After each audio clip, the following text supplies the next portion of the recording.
We need another engine. Rex, Bert and Mike, the small railway engines, were excited. The thin clergyman had written a book about them, and today it was going to be published. "Am I in it?" asked Frank. He was a diesel and inclined to be grumpy. The small controller shook his head. "I'm sorry," he said. "You weren't here when the thin clergyman wrote it, I'm afraid, so he didn't know about you." Frank was cross. When his driver came to start him the next day, he refused to go. "It's not fair," Frank grumbled. "Why can't I be in a book like the others?" "Cheer up," said his driver. "It's only a book." "It's got pictures, hasn't it?" muttered Frank. "I'm not in them either, I suppose." "Come on, Frank," said his driver, losing patience. "It's teamwork that counts on a railway, not books." He pressed the starter button again.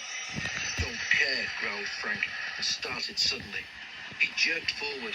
Before his driver could stop him, Frank hit the wall at the back of the shed. Frank was unhurt, but one of the shed supports was cracked. He was sorry at once, and even sorrier when he realized that the small controller had just come into the shed. The small controller was cross and ordered Frank out to work while he made sure that the shed was safe. That afternoon, Rex left the bottom station with a heavy train. As they climbed the first hill, his driver watched the steam gauge anxiously. "We've got a steam leak somewhere," he said. They stopped in a loop to let Mike pass. That helped, but Rex was exhausted when they reached the green. He hardly noticed Frank working in the siding.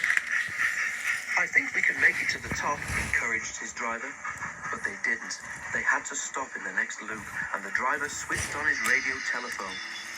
Engines on the small railway are now fitted with radio telephones. Their drivers can talk to control, who can then make sure that the trains run safely. "Rex has got a badly leaking steam pipe," reported the driver to control. "We're all right on our own, but the train is too much for us. Can you help, please?" "We'll get you out somehow," said control. "Don't go away."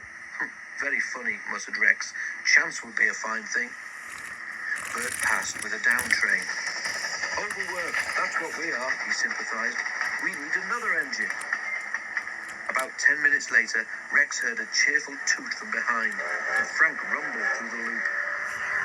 "Wonderful things, these radios," said Frank. "Control says you need help. I'm to take the train and let you go home alone. Teamwork, my driver calls it." Frank ran ahead, and Rex was uncoupled and backed into the loop. Frank reversed onto the train, and when everything was ready, set off for the top station. Rex hurried home, and his driver set to work to mend the broken steam pipe. The job took a long time. "If only we had a spare engine," grumbled the driver. At the top station, Frank's driver apologized to the passengers for being late, but they didn't mind. "You put things right very well," they said. "We were expecting a walk home." The small controller was pleased too. "Well done, Frank," he said. "And the shed is not badly damaged either, so we'll say no more about it."